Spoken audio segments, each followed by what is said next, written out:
There is a specific moment in history where a solitary engineering endeavor, a railroad, managed to accomplish something that no military force, no naval fleet, and no diplomatic threat had achieved independently.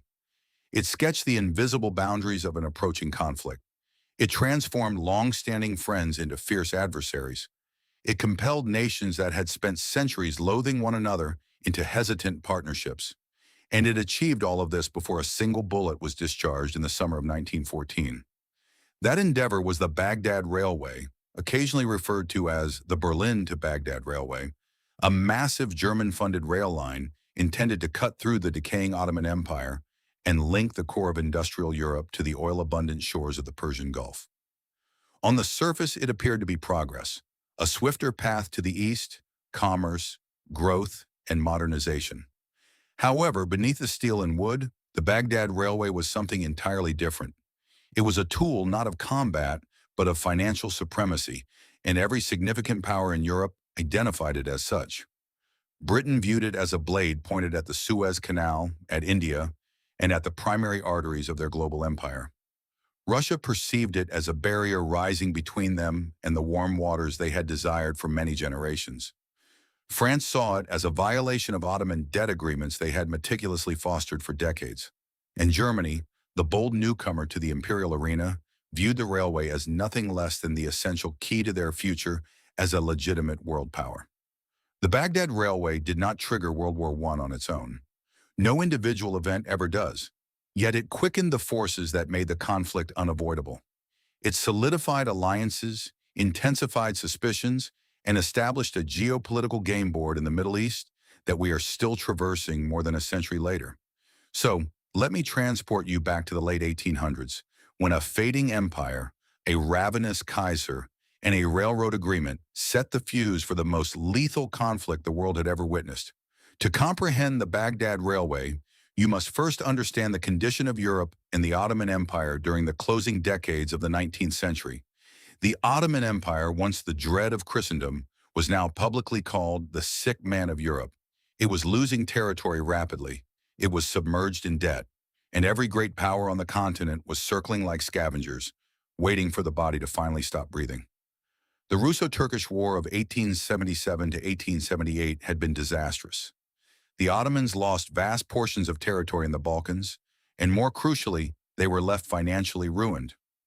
By 1881, the empire was so heavily in debt to European lenders that a new organization, the Ottoman Public Debt Administration, was created. And here is the vital detail.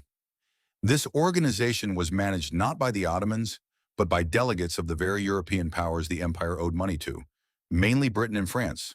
Consequently, the empire's own finances were essentially in foreign control.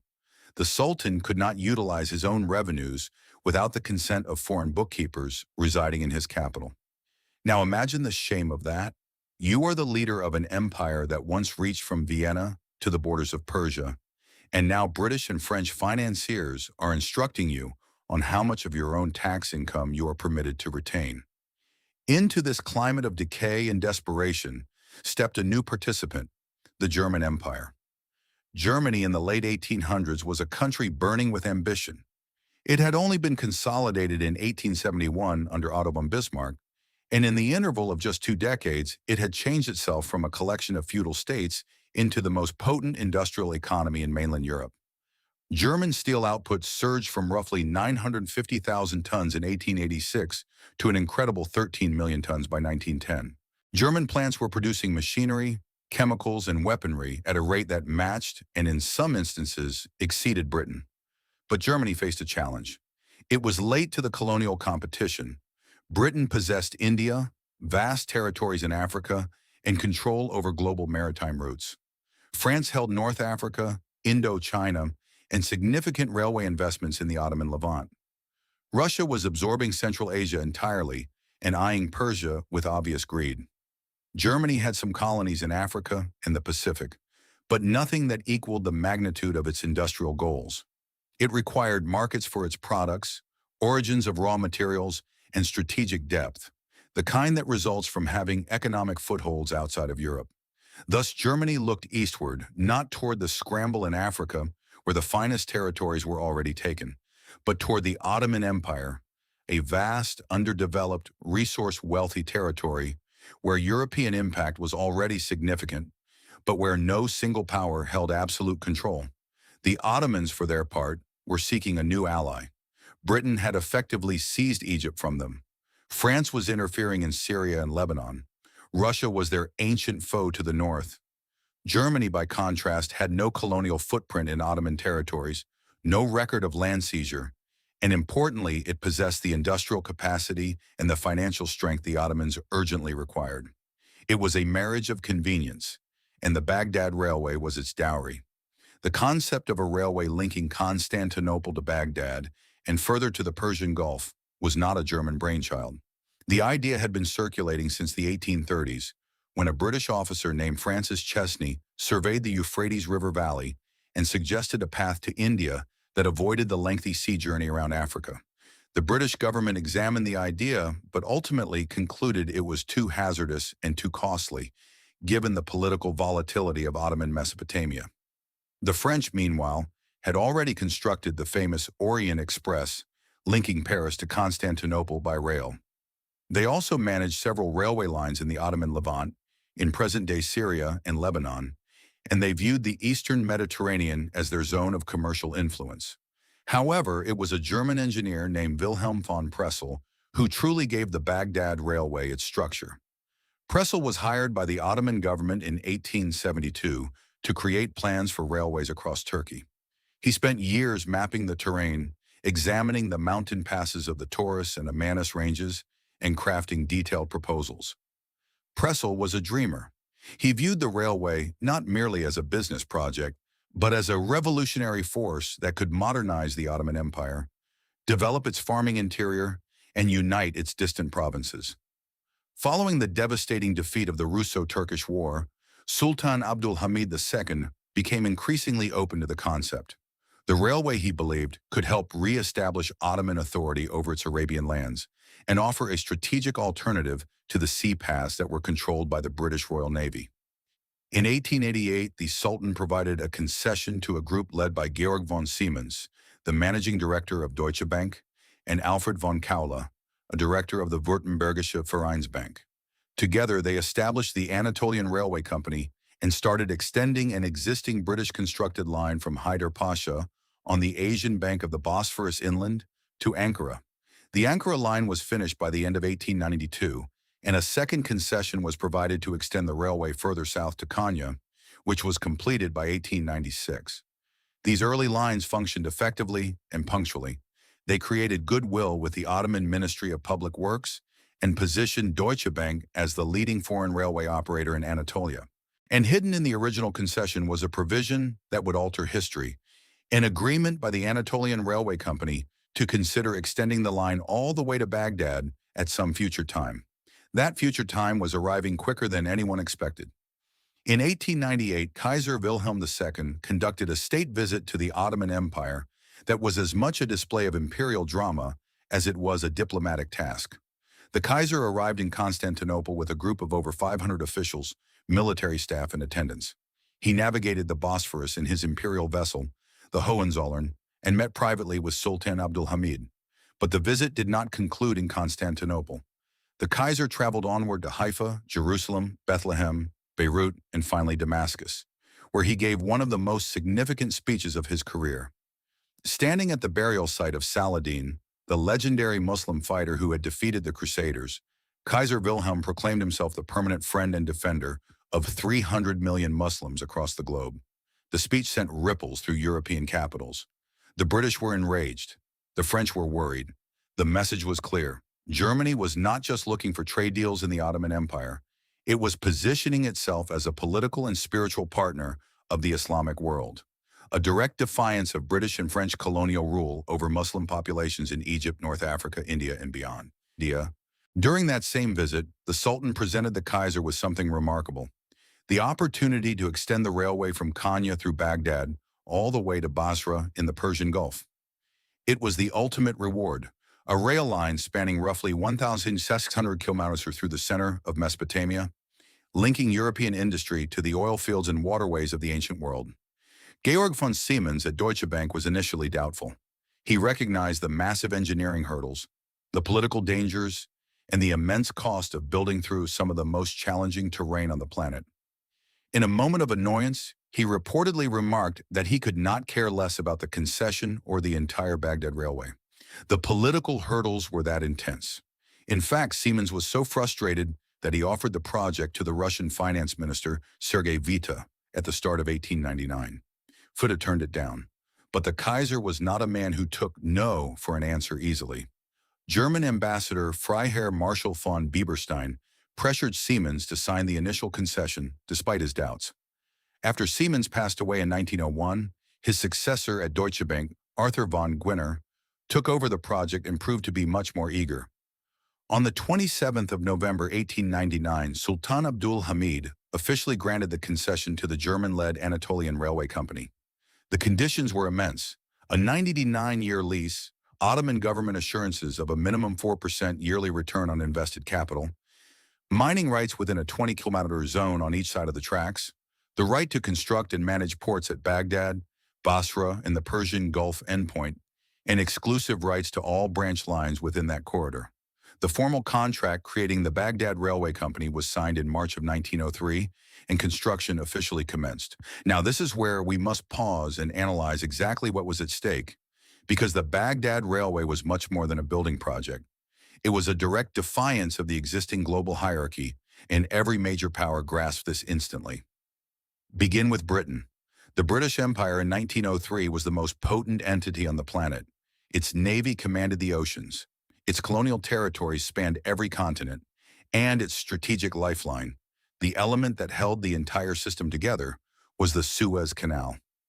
Opened in 1869 and effectively under British management since 1875, when Prime Minister Benjamin Disraeli used Rothschild funding to buy the Egyptian Khedive's shares, the Suez Canal was the quickest path from Europe to India, Southeast Asia, Australia, and the Far East. Whoever held the Suez Canal held global commerce. The Baghdad Railway threatened to make the canal unimportant. A finished rail line from Berlin to Baghdad to Basra would provide a land-based alternative to the Suez, one that Germany managed and that Britain could not block with its navy. Products, soldiers, and strategic materials could travel from Central Europe to the Persian Gulf without ever touching a British-managed waterway. But the danger went deeper than commerce paths. By 1901, German exploration teams had reported massive reserves of petroleum in the Tigris and Euphrates River valleys. One report characterized the region as a lake of petroleum with seemingly endless supply. Oil was quickly becoming the most strategically vital resource on Earth. The British Royal Navy, under the guidance of First Lord of the Admiralty Winston Churchill, was in the middle of switching its fleet from coal to oil-burning engines, a choice that made access to Persian Gulf oil a matter of national survival.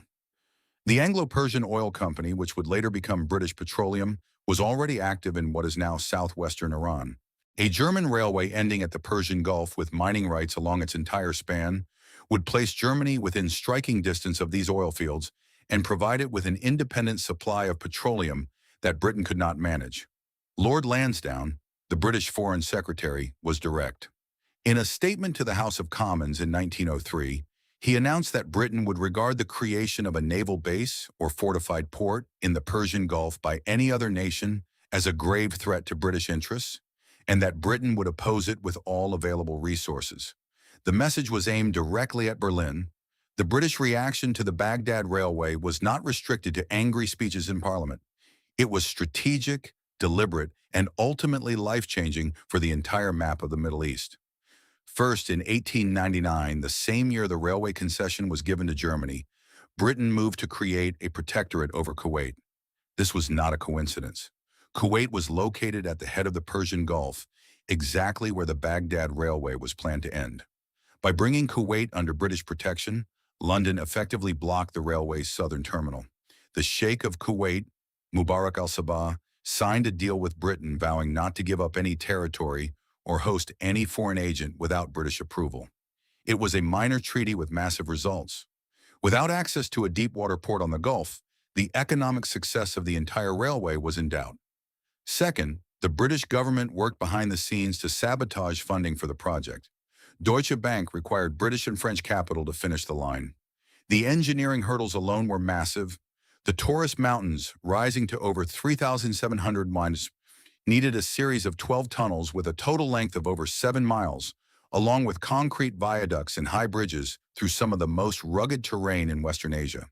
The Amanus Mountains required an 8 kilometers tunnel between Iran Station and Fevzi Pasha. These were not issues that could be fixed cheaply. Kaiser Wilhelm even went to London in 1899 to personally ask his grandmother, Queen Victoria, for British financial involvement. Deutsche Bank made several attempts to reach British banks, specifically the House of Rothschild and Barings, but the British government quietly discouraged any participation. French interest was similarly cool. Paris had its own railway investments in the Ottoman Levant and had no wish to fund a rival that would pull trade away from French-managed ports in Syria. And here, something intriguing occurred behind the scenes. Russian diplomats, who viewed the railway as a threat to their goals in Persia and the broader Near East, actively provided stories to sympathetic British reporters to encourage opposition to the project. According to Sir Clinton Dawkins, one of the primary British negotiators, Russian embassy prompting carried significant weight for the failure of British participation discussions. Russian agents planted articles in British journals like the National Review, fueling fears about German growth and the threat to India. It was an early and remarkably successful misinformation campaign. The diplomatic consequences from the Baghdad Railway did not just strain individual ties between countries. It fundamentally reorganized the alliance system of Europe in ways that made a world war not just possible, but likely. Think about the situation in the early 1900s. Britain and France had been competitors for centuries. They had fought each other in conflicts from the Hundred Years' War to the Napoleonic Wars. They nearly went to war over colonial arguments in Africa as recently as the Fashoda incident of 1898. Britain and Russia were even more intense rivals. The Great Game, their decades-long battle for influence in Central Asia, Afghanistan, and Persia, had brought them to the edge of conflict several times. The notion that these three powers would form a partnership against Germany would have seemed ridiculous in 1890, but the Baghdad Railway changed the math completely. In 1904, Britain and France signed the Entente Cordiale. While the deal mainly settled colonial disputes in Egypt and Morocco, its deeper intent was to create a diplomatic structure that would allow both nations to work together against rising German influence. Influence that the Baghdad Railway represented more than almost anything else. Then in 1907, Britain and Russia signed the Anglo-Russian Convention. This deal split Persia into zones of influence, with Russia managing the north and Britain managing the south, with a neutral buffer area in between. It also settled arguments over Afghanistan and Tibet, but again, the hidden motive was strategic. The agreement was explicitly intended to outmaneuver the German Empire, which was threatening to build a railroad from Berlin to Baghdad and align the Ottoman Empire with Germany. The Anglo-Russian Convention finished the creation of the Triple Entente, uniting Britain, France, and Russia in a loose but vital alignment that stood directly opposite the Triple Alliance of Germany, Austria-Hungary, and Italy. This is the framework that defined World War I, and the Baghdad Railway was one of the main triggers that constructed it. Two nations that had spent most of a century as fierce rivals in Central Asia, Britain and Russia, put aside their differences and united because a German railroad in Mesopotamia frightened them both more than each other. Meanwhile, the actual building of the Baghdad Railway was proving to be an engineering nightmare wrapped in a financial headache. After the concession was finalized in 1903, the Baghdad Railway Company, a German bank-managed firm operating under Turkish law, began laying tracks southward from Konya. The construction company Philip Holzmann managed much of the physical labor. Progress through the Anatolian Plateau was relatively simple. The ground was flat, the soil was manageable, and labor was available from local residents. But as the line reached the Taurus Mountains, everything shifted. The Taurus Range was a wall of limestone and granite that stood between the Anatolian interior and the Mediterranean coastal plain. The original plan had called for one long tunnel through the mountains, but geological studies showed that the rock formations were too diverse and too unstable for that method. Instead, engineers had to create and drill 12 separate tunnels linked by concrete viaducts and high bridges that crossed deep canyons and river valleys. The total length of the tunnels went beyond 7 miles. The viaducts alone reached for over 360 yards.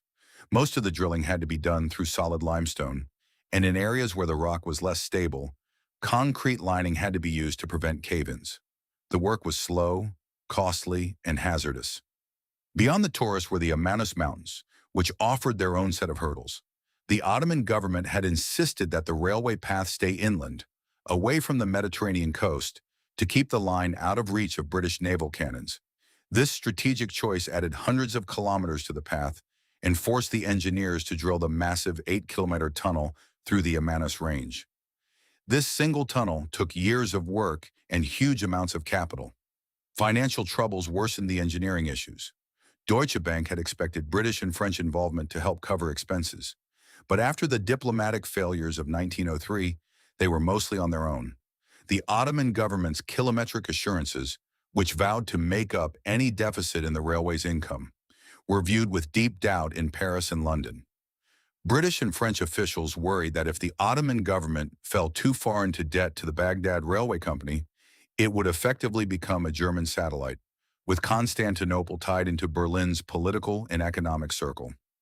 By 1914, when war started, the railway was still about 300 miles away from completion. The parts through the Taurus and Amanus Mountains were only partially finished, creating vital gaps in the line that would have disastrous military results during the war itself. The irony is harsh. The very project that helped ignite the war was never finished in time to be fully helpful during it. But the Baghdad Railway's effect on the war went far beyond its physical tracks.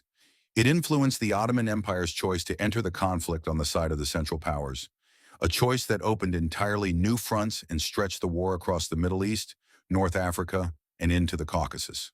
The German-Ottoman bond that the railway had solidified over 2 decades meant that when war arrived, the Ottomans had strong reasons to side with Berlin. German military consultants had been integrated into the Ottoman army since the 1880s. German officers coached Ottoman soldiers, restructured Ottoman military bodies, and provided the empire with modern weaponry and gear. The railway itself, even in its unfinished state, acted as a vital supply line. The part from Constantinople through Anatolia, while broken by the mountain tunnel gaps, still permitted Germany to send weapons, bullets, and military consultants to the Ottoman front. During the Gallipoli campaign of 1915, when British and Australian troops tried to take the Dardanelles and remove the Ottoman Empire from the war, the partially finished railway played a significant role in resupplying Ottoman defenders. Had the entire line from Constantinople to Baghdad been functional, the Ottoman Empire might have been much better prepared to resist the British push during the Mesopotamian campaign, which eventually saw British troops take Baghdad in 1917. The war also added a dark new aspect to the railway's history. The construction areas through eastern Anatolia became paths of forced labor and death marches during the Armenian genocide of 1915 to 1916. Tens of thousands of Armenian victims were pushed along railway building paths, forced to work in harsh conditions, and left to perish in the Syrian desert. German engineers and railway staff saw these horrors firsthand, and some recorded them in letters and accounts sent back to Berlin. The railway that was supposed to bring growth and modernization to the Ottoman interior instead became a path of incredible pain. The result of the war confirmed everything the railway's critics had feared and more. The Ottoman Empire fell apart. Its lands were divided by the winning Allied powers in a series of deals and mandates that sketched the borders of the modern Middle East. Britain took management of Mesopotamia, which became Iraq, and of Palestine. France took Syria and Lebanon. The oil fields of Mesopotamia, the very resources the Baghdad Railway had been intended to reach, fell into British hands. The Anglo-Persian Oil Company grew its operations, and Britain became the leading petroleum power in the region for the next several decades. Germany lost everything. Its railway deals were canceled. Its investments were destroyed. Deutsche Bank wrote off the entire project as a failure. The physical structure of the railway, those tunnels through the Taurus and Amanus Mountains, those bridges and viaducts built with German engineering in German money, now served the strategic goals of the very powers that had fought the project from the start. The final part of the railway, linking the remaining gaps through southeastern Turkey into Iraq, was not finished until 1940, more than 30 years after the war that the railway had helped to start. And here is perhaps the most chilling echo of the whole story. The strategic logic of the Baghdad Railway never truly disappeared.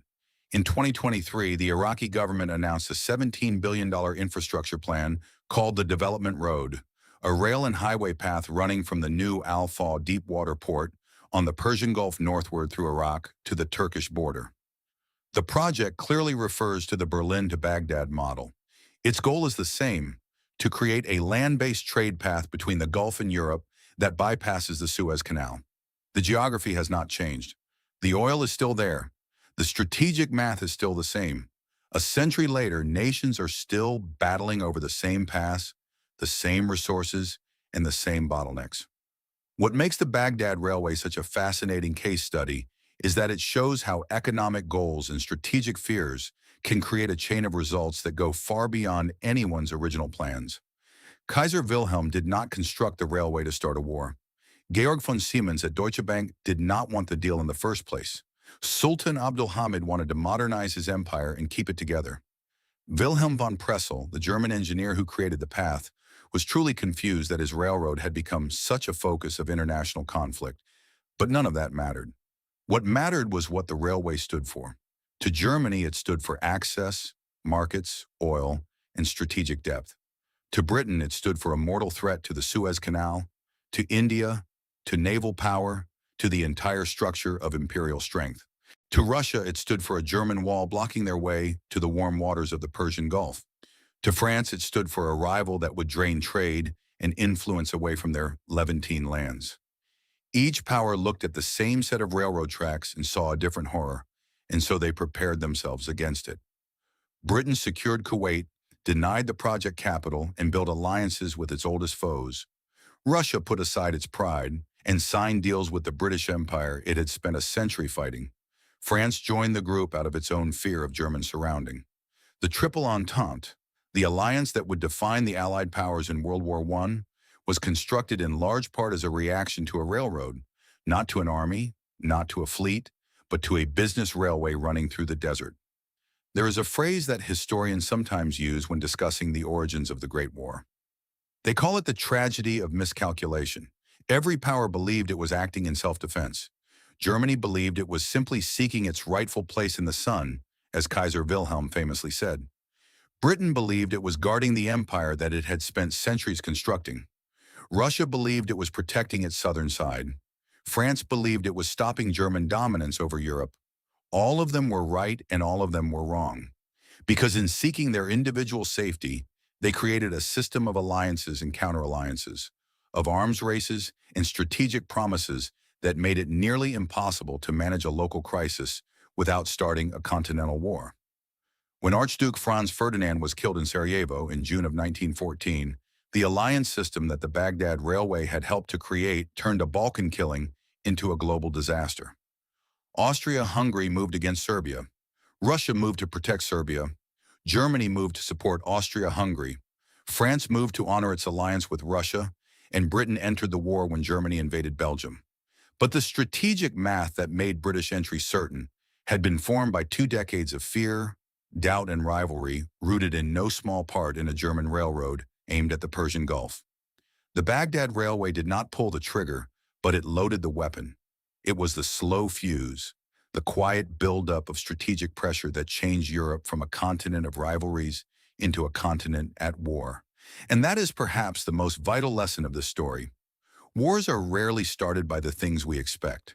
They are started by trade paths and oil deals, by banking agreements and engineering projects, by the quiet buildup of economic power in places that most people never consider. The Baghdad Railway was never finished in time to matter in a military sense. It never moved a single barrel of Mesopotamian oil to a German port. It never took the place of the Suez Canal.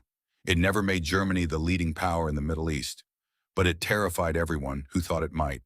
And that terror was enough. It was enough to redraw the map of alliances, enough to push ancient foes into each other's arms, enough to create the conditions for a war that killed 20 million people and ruined 4 empires. A railroad that was never finished helped to start a war that never should have happened, and we are still living with the results. If this story changed how you view the industrial forces that shape our world, please subscribe and like the video. We are digging up the history that was meant to stay hidden. Let's plant the seeds for the future together. The next historical vault will be opened very soon.